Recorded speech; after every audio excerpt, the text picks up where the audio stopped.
2012-2013 విద్యా సంవత్సరానికి super speciality కోర్సుల ప్రవేశానికి సంబంధించిన దరఖాస్తులను ఆహ్వానిస్తున్నట్లు NTR health university registrar Venugopalarao ఒక ప్రకటనలో తెలిపారు. కాగా రాష్ట్రంలోని వైద్య కళాశాలల్లో అందుబాటులో ఉన్న సీట్ల ప్రవేశానికి సంబంధించి ఆన్లైన్ దరఖాస్తులు ఈ నెల 25వ తేదీ నుండి జూలై 5వ తేదీ లోపల పొందవచ్చని ఆయన పేర్కొన్నారు. విద్యా సంవత్సరానికి సూపర్ స్పెషాలిటీ కోర్సుల్లో ప్రవేశానికి సంబంధించి దరఖాస్తులను ఆహ్వానిస్తున్నట్లు డాక్టర్ ఎన్టీఆర్ ఆరోగ్య విశ్వవిద్యాలయం రిజిస్ట్రార్ డాక్టర్ టి వేణుగోపాలరావు తెలిపారు.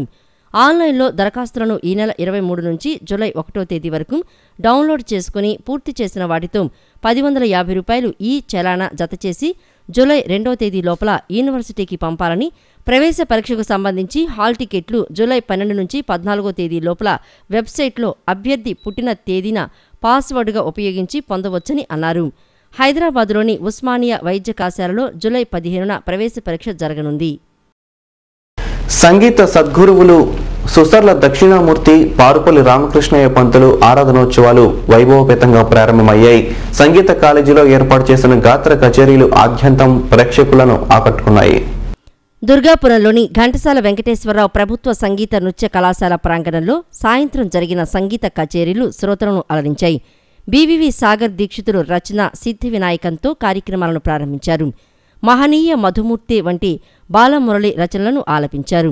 అనంతరం ఎంవై శేషురాణి, వై సీతాగాయత్రి, ఎం అరుణకుమార్ త్యాగరాజు, అన్నమయ్య, మైసూర్ వాసుదేవాచార్యుల రచనలను గానం చేసి రంజింపచేశారు. చివరిగా పెరవళి నందకుమార్ హిందోల రాగవర్ణంలో అన్నవరపు రామస్వామి రచనలను వాయులీనం ద్వారా హృదయంగా ఆలపించారు. మృదంగంపై సుబ్బరాయ ఫాల్గుణ, అరవింద్, జగన్మోహిని, సురేష్ బాబు సహకరించగా వైలన్పై దుర్గాభవాని, చంద్రకాంత్, సీతారామలక్ష్మి సహకరించారు.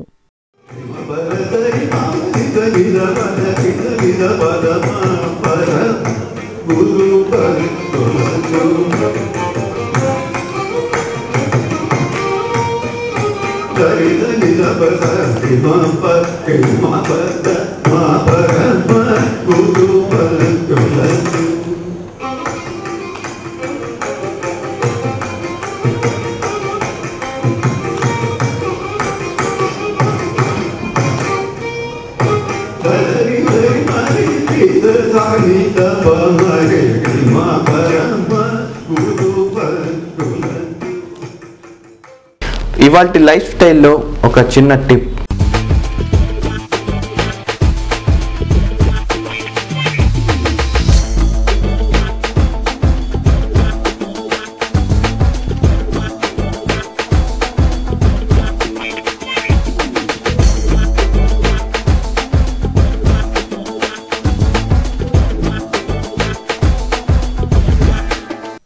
రక్తపోటుని తగ్గించటానికి, నివారించటానికి సాధారణ జాగ్రత్తలతో పాటు మరో రుచికరమైన మార్గం కూడా ఉంది.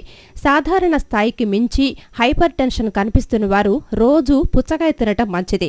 దీనిలోని సిట్రులిన్ అనే పదార్థం మూసుకుపోతున్న రక్తనాళాలను తెరిచి ఉంచేలా చేయగలదని అమెరికన్ సైంటిస్టుల పరిశోధనలో తెలిసింది. అయితే పుచ్చకాయ తినని వారితో పోలిస్తే దాన్ని తీసుకున్న వారిలో రక్తపోటు సాధారణంగా ఉందని పరిశోధకులు గుర్తించారు.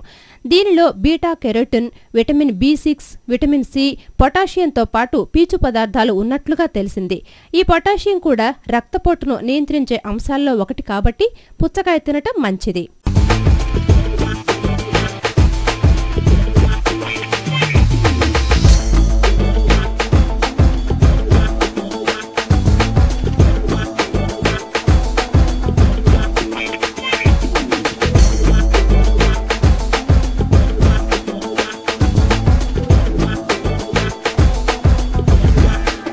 వార్తలు ముగించే ముందు హెడ్లైన్స్ మరొకసారి.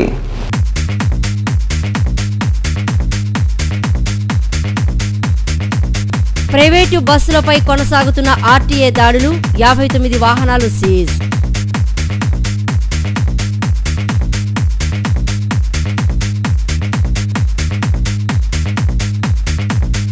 విజయవాడ రైల్వే డివిజన్కు రికార్డు స్థాయిలో ఆదాయం. ప్రయాణికులు, సరుకుల రవాణా ద్వారా 423 కోట్లు ఆదాయం సమకూరినట్లు బీఆర్ఎం అనురాగ్ వెల్లడి.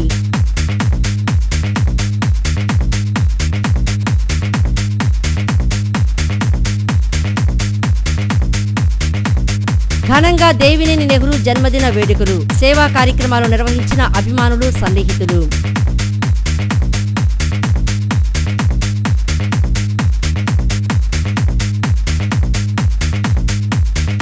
టీబీ వ్యాధి నివారణలో స్వచ్ఛంద సంస్థల పాత్ర శ్లాఘనీయం. అలర్ట్ ఇండియా సీఈఓ స్వామి కమల్ మనోహర్ ప్రశంస. క్షేత్రస్థాయిలో పనిచేస్తున్న సిబ్బందికి ప్రభుత్వం పారితోషికాలు అందించాలని సూచన.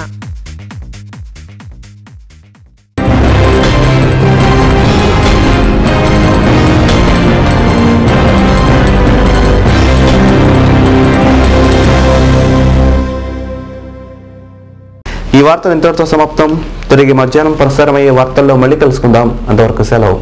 నమస్కారం.